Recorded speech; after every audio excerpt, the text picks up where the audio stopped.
Now, today we want to take this concept just a little further and talk about a very serious subject. We want to talk about the prevention and treatment of homosexuality in boys. What a very, very important topic, and one that parents are very nervous about, very anxious about it, because they fear that their sons and daughters will become gay or lesbian.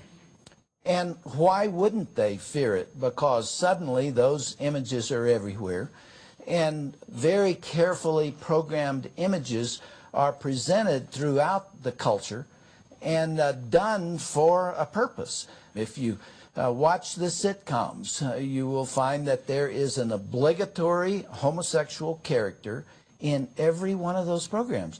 And they're presented in a very sympathetic role. They're always in a very respectful role. Whereas you will not find anywhere in sitcoms today the image of a disciplined, caring, responsible, loving father. They don't exist, and certainly not one who's committed to his wife and children. You know, it's not there. What are boys to think? What are their conclusions to be drawn? There are no role models. There are absolutely no role models. And then you take the fact that many boys don't have fathers, and they've never seen how a man is supposed to act.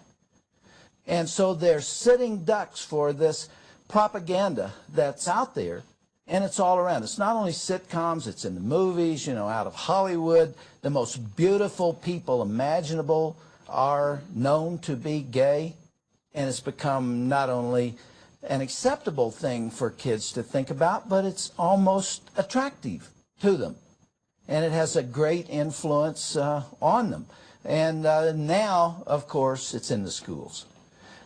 Folks, I do have to tell you there's some things that bother me a lot, and I'm about to mention one at the very top of the list. Anybody here from California?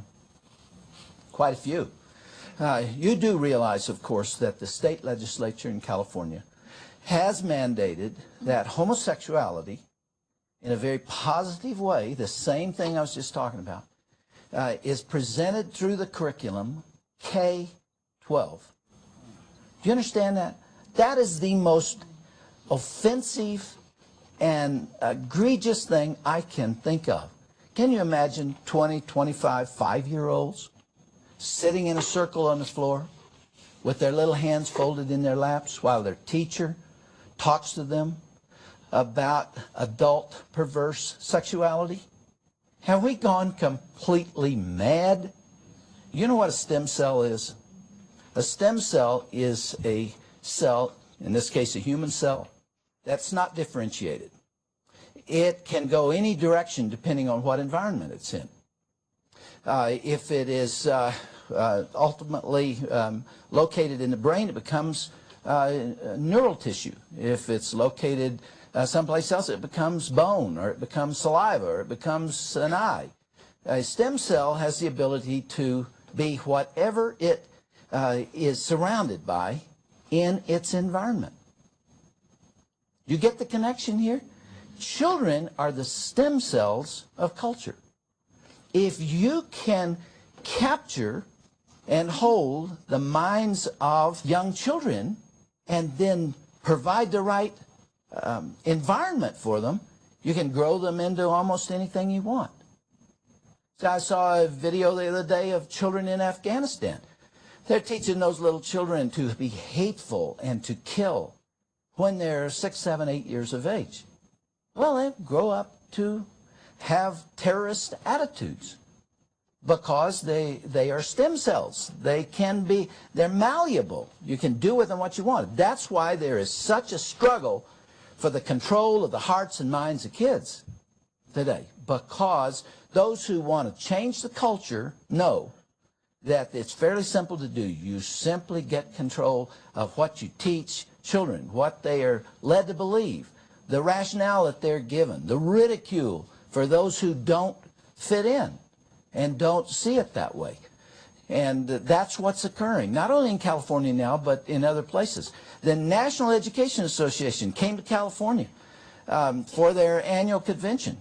And one of their proposals, very quietly, was to recommend to all school districts across the country that homosexuality not only be taught kindergarten through grade 12, but in every class, every subject, so that you take the subject of math, and you take the subject of language arts, and you take all these things and run with it, and everything eventually goes to homosexuality. What they're doing is training the stem cells. And we're going to have the consequence of that if parents don't understand what's happening. In fact, folks, I don't understand. You all are Californians. I don't want to insult anybody, but I don't understand why you hold still for that. I mean, those are your kids. They don't belong to the state or the state legislature. They're your kids. And you should be able to speak out against it. And you should be able to go to the polls and make sure that some other people with different values are representing your interest with regard to children. The focus here is on children. That's what we're talking about. Our subject today is not homosexuality in the adult world. My concern is with homosexuality and children and what we need to do to protect them and what the symptoms are when we see something going wrong. To the contrary, again, there are highly sophisticated materials that are out there to train teachers in how to open them to homosexuality.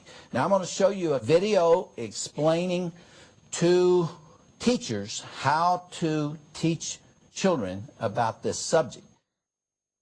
I teach creative movement to the first and second grade, and I was an after-school teacher. And this is a soccer ball. How many of you have ever kicked a soccer ball or played the game of soccer? Come on over on that bench. I bet you guys have. All right, there you go. You guys are included too. Imagine if every time I went to play soccer, I had to hide my right shin.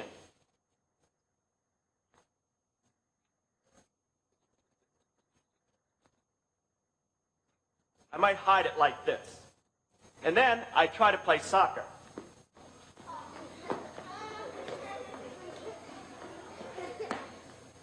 It wouldn't be easy, but I could do it.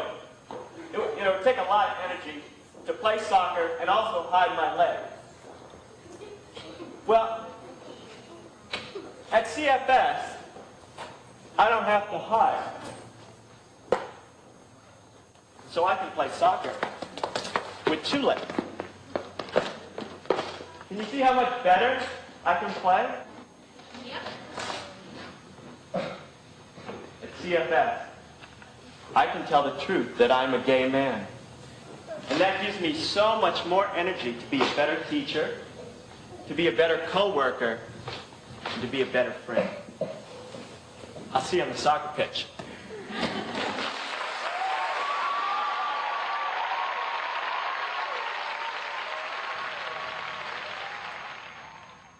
Okay, you hear the passion?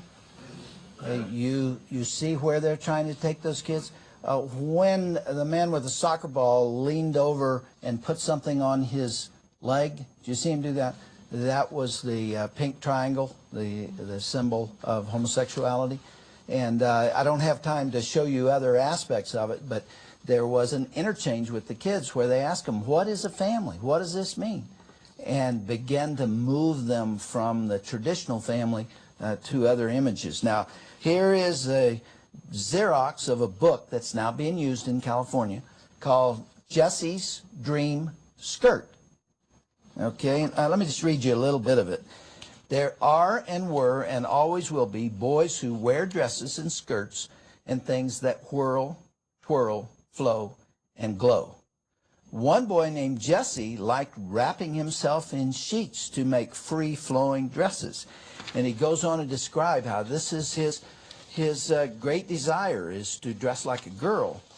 And then we come on over and we talk about the fact that these boys are made fun of when they do this. And in fact, even their parents don't like it. And it says here, yeah, said John, boys can't wear skirts. Why not, Sarah said, starting to get mad. Because that's what my daddy told me. Then Mike spoke up. One day my sister and me try on our old dresses and hats. It was a lot of fun. But then my father came in. When he saw us, he got really mad and yelled at me. Take off that dress. I don't want my son to be a sissy. So I took off the dress. But I don't know. I still don't see what's wrong with it. After the story, Bruce took a piece of cloth from a box and wrapped it like a loose skirt around his waist, and then it goes on from there. You can see the manipulative aspect of this. Now, part of this agenda, because that's what it is, has been to teach us that homosexuality is genetic. And the media has worked really hard to convince us of that, and it started about 1990. Here are magazines from that era. Here's Newsweek, The Future of Gay America, and then it gets more specific. This is 1992, February 24th. Is this child gay, born or bred? The origins of homosexuality. So they're starting to hack away at the belief that homosexuality is environmental in nature and in its origin. And then we go on from there. Here is July 26, 1993. This is Time magazine, July 26. Born gay, studies of family trees and DNA make the case that male homosexuality is in the genes. Okay, that's 93. Here is also June 1st, 93, The Advocate, Gray Matter and Gay Matter, and Simon LeVay, who has done some of the early research that's been quoted by everybody. Even Simon LeVay says that what he originally said is wrong. Nevertheless, they continue to quote him. Simon LeVay continues to push his hypothalamic agenda. In other words, that the gay characteristics are rooted in the brain and in the genes. Here's the Atlantic, Homosexuality and Biology. This is March 93. How come all of a sudden everybody's talking about the same thing? 1990, 1993. Well, it goes on from there. Here is Newsweek, 1998. Gay for Life, Going Straight, the uproar over sexual conversion. And in a minute you will meet this man right here, John Paulk, who's on our staff. He took an awful lot of heat, he and Ann, for allowing themselves to be known for the fact that they had, both of them had been gay and lesbian, and yet they came out and are married now. You're going to hear that story. They've gotten death threats and everything else. And here is The Advocate, and it says, why are we gay? Now, everyone knows now that homosexuality is not genetic. Even the advocates know it. Everybody knows it because they've looked diligently and they can't find any evidence of that. And the reason they can't is because there is no evidence of it. And yet, in 1977, 25% of the American people thought homosexuality was genetic, and 75% thought it was environmental. Now, just over 50% think it is genetic. They've done their work. It doesn't matter. Even to themselves and to the press and everybody else, they now are willing to admit there is no evidence of homosexuality being genetic. But it doesn't matter because the damage has been done. The American people have been told this, and they have believed it, and that is influencing policy. Now, why was there such an effort to say that black is white and green is brown and that everything that looks one way is actually another? Why did they work so hard on that? Why was the media doing this? It's to link it to the civil rights movement, see, and to link it to race, for example, which opens the door to all of the affirmative action things. And the whole attitude toward homosexuality was linked to this issue. Nevertheless, it is baloney. It's just baloney. Think about it for a minute. Just think about it. If homosexuality were genetic, over a period of 5,000 years, what would have happened to those genes? They would have gradually been eliminated in the gene pool because they don't reproduce as often. You see? So even if it were genetic, there would be fewer now than there were 1,000 years ago. Twin studies. If you have identical twins, you have by definition the same genetic structure in both twins. Then it must stand to reason if homosexuality is biological in nature, if it is genetic, then if one has it, the other one has to have it.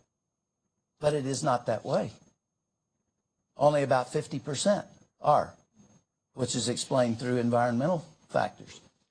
And also, if it were biological, you would not have epidemics that occur. See, you would have a constancy of homosexuality across time and cultures. And yet, as we know, there are times when homosexuality flourishes, such as in Sodom and Gomorrah's time, or ancient Greece, or as the Apostle Paul wrote about in Romans 1, a time in Rome when men and women burned with lust for each other. See, there are times when it flourishes. And you wouldn't have that if it were genetic. And finally, if it were genetic, then it would be immutable, unchanging. You would not be able to treat it. No one could ever come out of homosexuality. And it would be sealed from birth, which is what they try to tell us. The truth of the matter is there are tens of thousands of people who have come out of homosexuality. And they're all over. There are more than 1,000 who are being treated at any given time for homosexuality. They don't all change. It's not easy to change. I don't want to imply that it's just a simple thing. You just decide you're not going to be homosexual anymore. No, there are deeply rooted factors that account for this, and they are tough to whip. They're really tough, and it's a whole lot better to do it early. And that's what we're here to talk about. Now, I said there are tens of thousands who have come out, and I want you to meet two of them. And I'm very honored to have them here. First, I want you to hear from John Paulk, who is our manager of homosexuality and gender department. He is making an incredible contribution to this ministry, and I have great love and appreciation for him because he pays the price every day for what he does.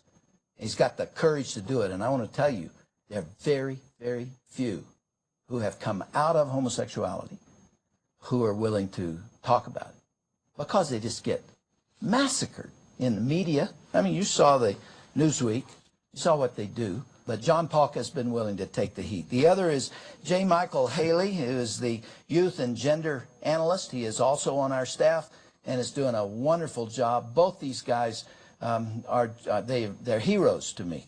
And I want you to hear just very briefly from each of them as they tell you their story. John, right here. Come on, John. Would you all welcome John Paul?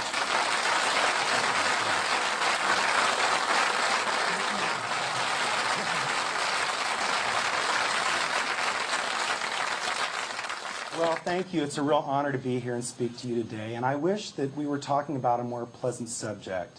One of the things that our staff does here at Focus is minister to parents who have children suffering with homosexuality in Christian families.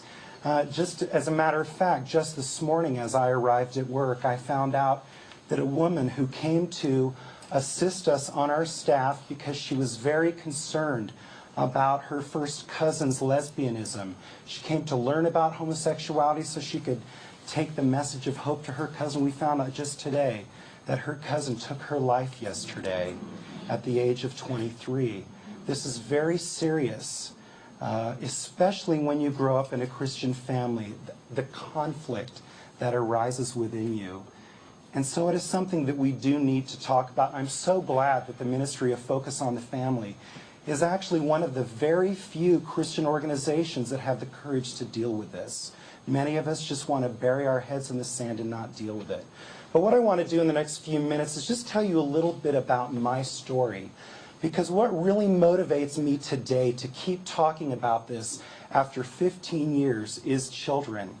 We see that children are being attacked, children are being assaulted, and childhood is being stripped away from especially young boys. When homosexuality is being taught to 5-year-olds, as a matter of fact, my own son, who's 4.5 years old, asked me one day, "Daddy, can boys get married?" How many of us, when we were kids at 4.5, would even think of such a concept? We don't even know what marriage is hardly at the age of 4.5. The children are being indoctrinated. You know, my story is very similar to many men who wrestle with homosexuality. I had a tremendous sense of insecurity when I was growing up. My parents got married very young. They got married because my mother was pregnant, and in 1963, that's what you did. You got married if you were going to have a baby. So their marriage did not have a very solid foundation. And by the time I was 5 years old, my parents had divorced. The combination of my parents' marriage really set me up for a lot of emotional problems. My mother came from a very domineering home where she had a lot of emotional needs, and my father came from a family where the most important thing was to make money, to earn a living, to get straight A's, to go to college, very performance-oriented. And my paternal grandfather was not nurturing of my father whatsoever. And of course, through the environment, through upbringing, that's the way my father was with me.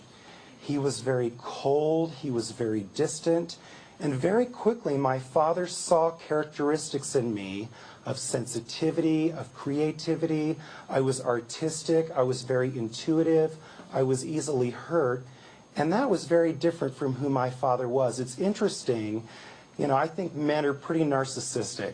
We want our sons to be just like us, don't we? You know, our egos are this big. I can find this in my own parenting. I have 2 boys, and I'm just thrilled when I see my sons mimic me or want to do something that is like me. There's just something about men that we want our children to be like us. And when they're not, oftentimes we detach from them. And that is what my father did for me. He did not understand me. He did not know how to relate to me, so he pulled away. And the older I got, the more he pulled away. And the only other parent I had to hang on to was my mother. It's interesting, a lot of us have a concept of homosexual men as being very effeminate. But I don't know if we understand where that effeminacy comes from. Well, it's the result of imprinting. It is not genetic. Traits, mannerisms, characteristics are imprinted on us through learning. You can even see a mother and a daughter that are grown up. They may make the same facial expressions, the same hand gestures. You're not born doing that. You learn that through imprinting. So when I was growing up, I didn't feel safe and secure with my father. My mother was very emotionally insecure, so I bonded to her like glue. As I grew older, I even was confused where she left off and I began. It was almost as though there was a golden lasso tied around us and we were almost one person. I felt safe with her. I became her confidant and her caretaker. And I started picking up her gestures, her mannerisms, her speech patterns. Well, there may be nothing wrong with that, but when you get into school and you start going through elementary school, other children pick up on those tendencies, and what happens is I became completely alienated. I felt almost as though I was looking through a window onto a playground where the boys were, and I knew I was a boy, but I was so different and I did not belong, and I didn't know why. You know, a lot of homosexual people will tell you, well, I've been gay all my life. Well, we know through science, through psychology, that's not true. Children are not sexual beings before puberty unless sexuality is introduced to them through some fashion. But we are gender-based, and we bond to those that we are the most alike. That's part of what creates our gender identity, which develops into sexuality once we go through puberty and get older. But that wasn't happening for me. I was afraid of boys. I was not rough and tumble. I felt very insecure. And on this continued until the senior years of high school. That profound feeling of difference, of alienation, was very confusing. I didn't know what was going on. I had a dream in the back of my mind of growing up, getting married, having a family, just like everybody else. But also by the time I was a senior in high school, my mother and father both had been divorced and married 3 times to other people. So I had a tremendous insecurity that men would always walk out. So on my 18th birthday, a group of friends took me to a gay bar and I was seduced into homosexuality. And I say seduced into it because it was very fearful for me, but as I look back, I felt there were no other options. You know, often we say that homosexuality is a choice. And I think that's partially right, but partially wrong. As people are developing, they do not choose their feelings. As a matter of fact, many try to reject these feelings, especially if they grow up with Christian values. They try to reject them, they know they're wrong, they put them off. Now that wasn't my case, but who wants to feel different from everybody else? At the same time, you know there is something innately wrong about this kind of behavior. And so we know there is a conflict. But I felt I had no choice. I was ushered into homosexuality, and as time went by and years ensued, I became very addicted to this way of life. I just spiraled down into behaviors that would never even be appropriate for me to mention to you. I became a male prostitute for a period of time. I was a very promiscuous homosexual man because this is the way gay life was. This was not unusual. I was actually more chaste than most of my friends in homosexuality. By the time I was 24, I felt very desperate. I was so lonely. I was alienated. My family didn't understand what was going on.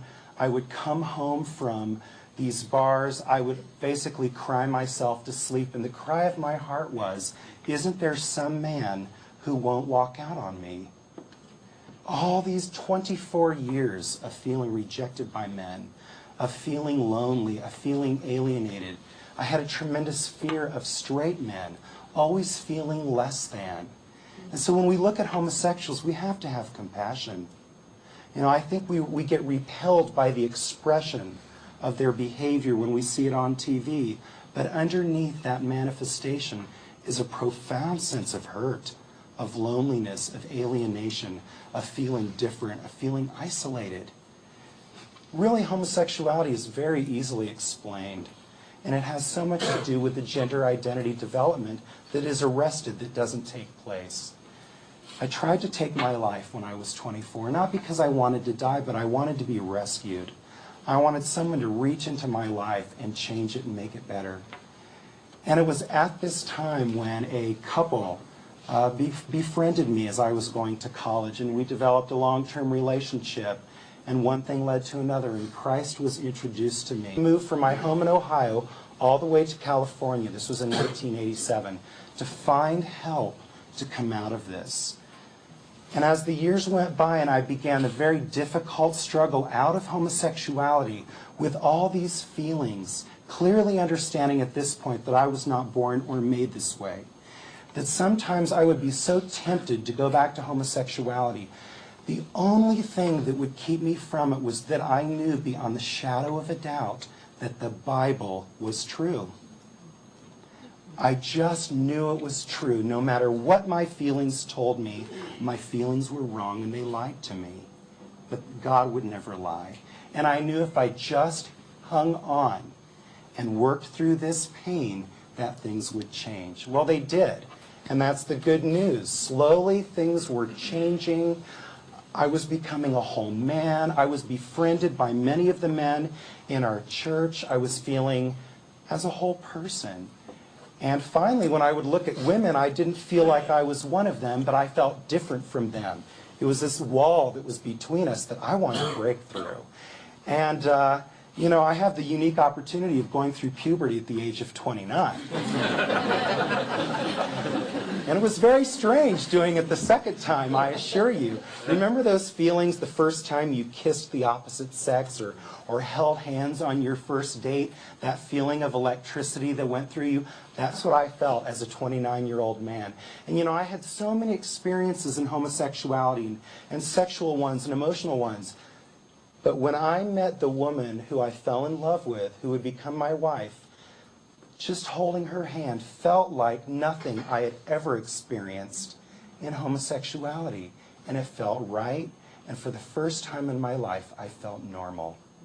And that was a wonderful feeling. You know, people around us in our church, because my wife had also come out of lesbianism, they delighted in seeing us walk through this process, and our pastor thought, you two are going to need a little help. And he started counseling us from our very first date. And that man counseled us every week until we married. He stood by us and walked along with us. And so now, I've been married 10 years and have 2 sons, and life just gets better. It's not free of struggle. None of us are promised a life free of struggle. I have to realize that there are certain triggers to homosexual temptation. I would say probably 90% of the time I don't experience these temptations. But if I'm under stress, if I'm traveling too much, if I'm feeling insecure about my masculinity, if I don't feel close to my male friends, that old enemy comes back and sits on my shoulder. And I need to walk in maintenance. You know, I always have to laugh when gay activists say, you haven't changed. If you ever have a homosexual thought or feeling, you're still gay. And my answer is, you can say whatever you want. You haven't walked in my shoes. But what I can tell you is, for 24 years of my life, even the thought of heterosexual interaction was really nauseating to me. And now I've had a successful marriage for 10 years, have a very fulfilling emotional and sexual relationship with my wife, have fathered 2 sons, so something has changed. And they always shut up. And I say, you can't explain transformation in a test tube. It's only explained by the evidence of a changed life. Thank you.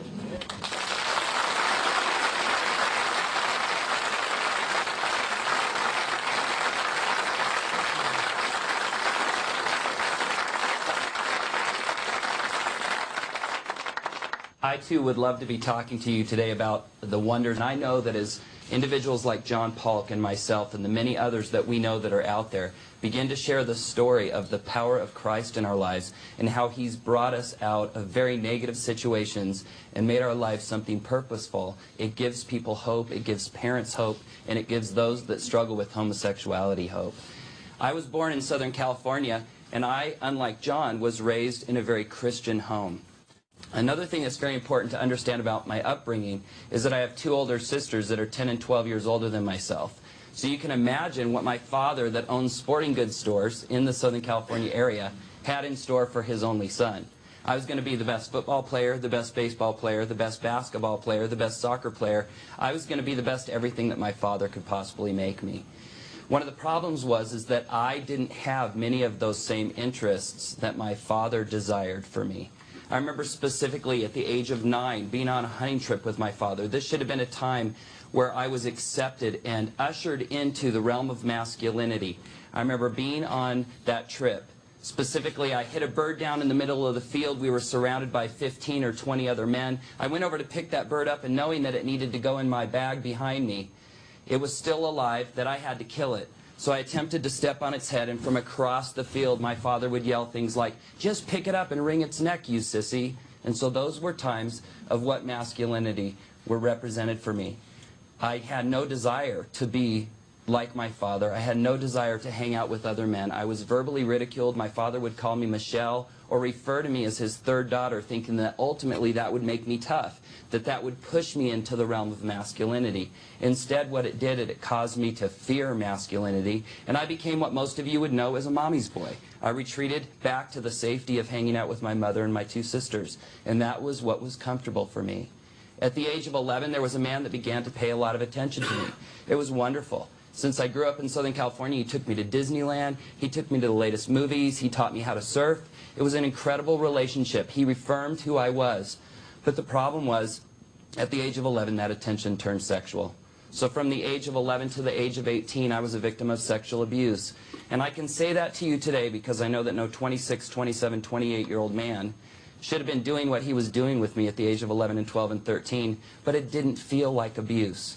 Proverbs 27:7 says, "The man that's full loathes honey, but to him who's starving, even what's bitter tastes sweet." And I was so starving for male affirmation and attention that when this man offered me the bitterness that the world had, it met a deep need in my life. So very early I continued to grow up. I was in junior high and high school now, involved with this man in this relationship. I had a father telling me that I was less masculine than everyone else. I began to hear the words that we hear on campus today, fag, queer, and sissy. I came to understand what those words meant, and that label went right on.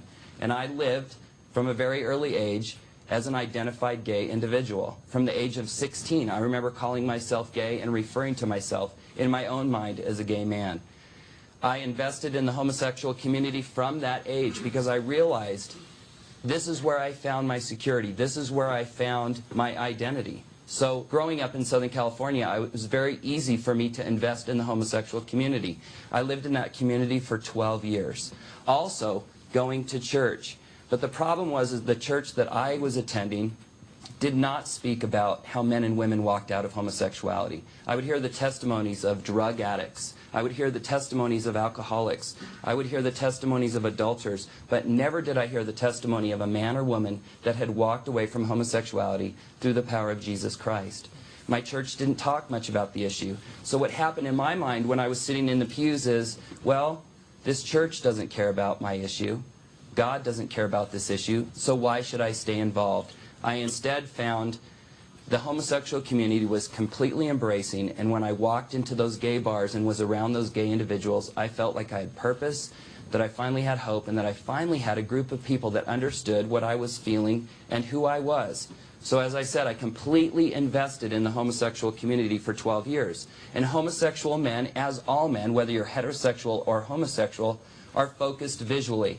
So I wanted to become the most valued commodity that I could possibly become to that community. I was working out 2 to 3 hours a day. I was doing injectable steroids. I was bulimic because I wanted to eat, but I didn't want to gain weight. I wanted to have that perfect men's health body, because if I had that, then I was a valued commodity to the male homosexual community. So after living there for 12 years, buying into the argument that I was born homosexual, that there were 10% of us in society, and that I needed to fight for my rights and fight against what the church and other people were saying about who we were, I began to march in gay pride parades and began to fight for the rights of my people. I did all of that. Living there was on this treadmill of life, of the working out and the steroids and the throwing up, all the while longing to be married, longing to have children, but flushing those dreams far away from my life because I didn't think they were ever possible for who I was. It wasn't until I was 28 years old, I had gone back home to visit my family. I wanted to stay connected to my family. My sisters were going on. They had married godly Christian men. They were having children. I remember holding my nieces and my nephews and longing for that in my own life, but knowing that I couldn't attain that because I was born gay. I had so believed that issue. I remember going home one Thanksgiving to visit my family. I found myself in a gay gym, and I was headed towards an illicit situation with another man. We got out to his car, and he said, "I'm sorry that I've led you on, but I'm a Christian, and I'm trying to walk away from homosexuality." That was the very first time that I had ever heard such a thing in my entire life. He said, "Well, will you at least talk to me about this?" Because I began to be venomous with this man. I said, "What are you talking about? That you can walk away from homosexuality? Don't you know that you were born gay? And if your God can change you, then why are you here? And why are you struggling with this? And why are you dealing with this? This doesn't sound like a God that I would want to serve." He said, "Well, will you please get in my car and talk to me about this?" So 11:45 at night, we were driving around, and this man began to tell me about another godly man that had pursued him with the love of Christ and was sharing with him about how his relationship with his father may have played into this. This man was also sexually abused, and how that might have played into his component of feeling as though he was a homosexual individual. And these things started to ring true, and he began to talk to me about this man named Jeff. Midnight was coming at this point. We pulled into a parking lot. We were sitting there talking, and my heart started to be drawn to what this man said, but yet I couldn't trust it, because I knew to trust it meant that I had to trust that God that I felt had let me down. And then I had to come back to the Christian community that I felt didn't understand me and actually hated me for who I was. So he began to tell me about this godly man that was helping him to understand the root causes of male homosexuality. Jeff this and Jeff that, and Jeff is challenging me with this, and all of a sudden his eyes got really big, and he goes, oh my goodness, there's Jeff right now. And I knew at that point that there was something happening in the realm of whatever. And he invited Jeff over, and that started a 5-year godly mentoring relationship with this man, Conrad, that haunted me when I didn't want it, with the love of Christ. I would move from city to city. I wouldn't give this man my forwarding address. He would track me down. He would send me birthday cards that would say, I don't even know if you're getting this birthday card, but I want to let you know that I love you, that God loves you, and that change is possible. So finally, after living on that treadmill, looking at myself in the mirror one day, I thought, you know, I only have myself to blame, because I wasn't finding what I was being promised by the gay community. I was promised that I could have a relationship that would last. After going through relationship after relationship after relationship, never finding what I wanted, selling myself, being arrested for prostitution, I thought, you know, I only have myself to blame, because there's this man saying that there's something different for me. So, as it says of the prodigal son, when I came to the end of myself, I picked up the phone and I called Jeff Conrad, and I said, Jeff, if you can be this faithful to me, surely the Jesus and the God that you know can be that much more faithful. I want to come home and I want to give this a try. So December of 1989, I left homosexuality. And I'd love to say that from that point, it's been an easy, incredible, God-serving story. But the reality is that's just not the truth. The year of 90 was hell on earth for me. I had known homosexuality since the age of 11. By that time, I was 28 years old. It was all I had known. I didn't know how to live a life that was chaste. I didn't know what to do. I would go to counseling with a Christian counselor. He would challenge me. I would feel vulnerable. I would feel opened up. And on the way home from counseling, the only way that I knew to comfort myself was to put myself in the arms of another man. And that's exactly what happened for me. I finally came about to find a group of individuals, a ministry known as Exodus International, and a church that knew how to love gay men and gay women and help them walk away from homosexuality. So I invested in that. And like John said, and as Dr. Dobson said, it wasn't an easy process. It was a very long, ugly, hard process. But you know, the Lord gives you the strength to be faithful when you need it. And I found that strength in who He was. And I continued to walk that process out. And as John said, I too long to be married and longed to have children. And through this process, about 4 years into it, I began to realize that there was an individual that I had met. Her name was Angie, that I began to feel quite differently when I was around her. And John said and alluded to that very thing, you know, puberty is hard enough once, but to walk through it twice is a very difficult thing. And Angie and I began to feel very different around her, and I realized that I had fallen in love with this girl. So 1994, December 4th at 4 o'clock, I married Angie. It was an incredible experience. Here was the Lord restoring the years that the locust had stolen. And the story gets better, and I have one last thing that I want to share with you. After years of attempting to have children, my wife and I didn't think it was possible. She herself is post-abortive, so you can imagine what was running through our minds. She would say, well, I've killed 2 children. Why would the Lord allow me to serve and to bring up another life? And I would say, I was gay for 12 years. I've gone against the very creative order that He designed. Why would He ever bless me? He wants to continue to punish me. But people in the church wrapped their arms around us and said, that isn't how God works. If He's put that desire in your heart, He will somehow fulfill it, whether it be through adoption or whether it be through granting that life to you. So we moved here to focus on the family after I had, believe it or not, taken a job as a youth pastor. Can you imagine a man with my story? I have to tell you that through that process of desiring to be restored and be a youth pastor, which is a lifelong dream of mine, It wasn't an easy process. I had to give my testimony to the parents. I had to give my testimony to the students. I had to give my testimony to the deacons. I had to give my testimony to the elders. I had to give my testimony to the pianist. I mean, I gave my testimony to anybody in that church that would listen. But as I said, it was a church that believed in the life-changing power of Christ and said, who are we to say that you're not the man for the job? So they gave me a position as a youth pastor, focus on the family, and John Polk invited me to come and be on staff. And when my wife and I had moved here to Colorado Springs, we'd been married for 5 years. We were attempting to have children, and it just wasn't happening. So one night, my wife woke me up after we had moved into our new home, and she said, honey, I have a verse that I want to read to you. And it was a verse in Psalm 127 that talks about how children are a heritage from the Lord. And it talks about, blessed is the man whose quiver is full of them. And I didn't say it, thank the Lord, but I thought, honey, why did you wake me up to read me this verse? Because I don't even have a quiver. She handed me a gift, and I remember opening the package and pulling out this leather thing. And I said, I'm not sure what this is. And she said, honey, it's a quiver, and here's your first arrow because we're pregnant. So December 15th.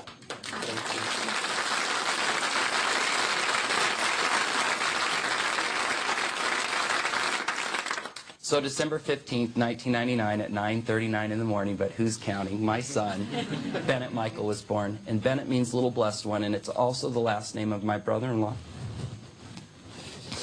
and sister that took me in when I left homosexuality. And the story even gets better because just the other day I was handed another arrow by my 2-year-old son and told that in May 9th I'll be a father again. So this is not a story about an ex-gay man or a post-abortive woman, but I'm hoping that you'll hear the message of hope that is given by our Heavenly Father that will go out of His way to love those that many within the church believe to be beyond God's reach. Thank you very much.